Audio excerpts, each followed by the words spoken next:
The first subgroup within early medieval is the Hiberno-Saxon period. We're going to talk about three subgroups, right? Hiberno-Saxon, right? Carolingian, and finally Ottonian. So again, it's important to know the subgroups within the early medieval for identification purposes. The Hiberno-Saxon period is the earliest period when you still have a lot of these barbarian tribes running around. So, for instance, here you see a Viking burial ship, for instance. So, we're still seeing a high concentration, right, of these non-Christianized people. But we are having Christians come into this region at this time. And what is seen in art is an interesting combination, right, of old sort of pagan thematics and new Christian usages. So, for instance, here you're seeing a wooden portal or a decoration from the front, right, of a Norwegian church, right, a Norse church. And again, it's not maybe what you would be used to seeing when you think of going into a church and what kind of decorations, right? You'll notice it has these natural elements and animalistic elements of design. And so, what we think was happening here is people were, as the Christian missionaries were building churches, they were finding ways to take the local ideas and sort of bring them in to have that sense of, you know, familiarity, right, while it's being presented to them.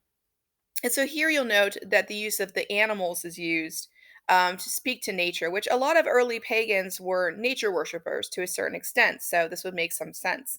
It's very stylized, you'll notice. So one of the things we'll talk about with medievalism is it is always stylized. It's never about naturalism. So again, a sharp contrast with the Greco-Roman mentality. If you're looking for the animal, for instance, you'll notice the head of the animal here, the body, right? So it's very stylized, right? Use of animal imagery. And then you'll also notice the use of interlace or that braiding effect. This is very commonly seen in early medieval art as well. One of the things we see a lot of production of in the Hiberno-Saxon period is manuscript production, primarily Celtic manuscripts or Irish, right, manuscripts. We'd spoken before about how monasteries, right, they wanted to be an economic engine and they wanted to be self-sufficient. So what we find with a lot of these monastic communities is they produce something.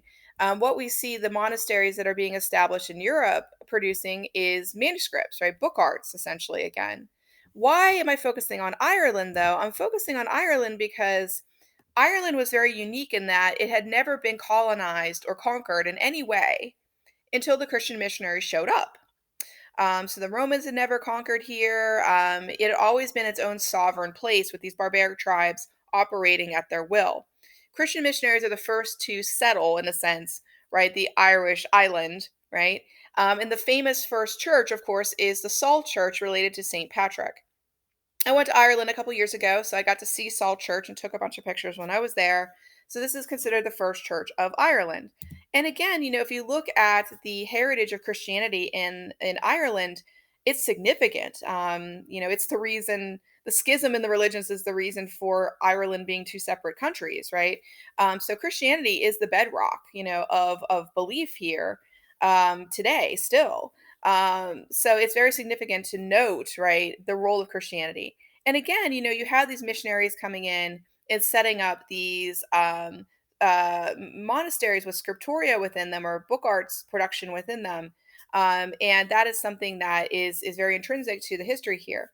Now, if you don't know St. Patrick, his story, he actually was a Roman from a patrician family who was living on the British Isles, right, which was part of the Roman Empire, and was actually kidnapped by some of these marauding barbarians, right, and brought into slavery. He managed to escape, but when he returned home, he realized that he was doing no favors to the Irish by leaving them in these barbaric circumstances, as he put it. So his mission was to go back to Ireland and to convert people to Christianity. And that is why Saul Church is there. That is why Christianity is throughout Ireland, linked to St. Patrick going back to convert, right, the people of the island from barbarianism, right, to Christianity. So that is St. Patrick's story. So again, you can go visit his grave, right? You can go visit Saul Church. It's all quite interesting. And I also want to show you some images of Celtic crosses. Notice I talked to you about how like Christian imagery fits, the time it's from, but also the place it's from. So if you look at the Celtic cross, it's actually slightly different than you might see with like a Byzantine cross, right? A Greek Orthodox cross, things like that. Thinking about some of these book arts, what are we looking at here? Notice again, we're dealing with a high concentration of stylization, right? These are not realistic objects. Here you have two different book pages, both depicting Saint Matthew. I'm showing them to you because I wanted you to think about, exactly the quality of these pieces. This is why a lot of people want to poo-poo, medievalism and say it's not very good. But I'd say it's just much more about decorative quality or design, more than realism. And again, if you kind of reframe your thinking about this, you might find things to enjoy here. The Book of Durrow, for instance, Matthew Page, you'll notice that, yeah, he looks tragic. St. Matthew looks awful, not realistic at all. But if you look at the interlace design of the border, and then like the checkerboard pattern of his cloak, right? These are high levels of design, right, that are being employed here. If you've ever tried to do an interlocking pattern as an artist, it's not as easy as it looks. Um, the Lindisfarne Gospel page, I always show you this one to, suggest that these artists aren't really good at thinking about realistic, depiction. Because if you look at the guy kind of poking his head out from behind the curtain, you're then left to wonder where the rest of his body is.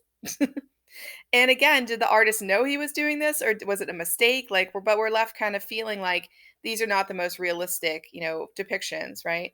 But again, this shows you how important the book arts are becoming.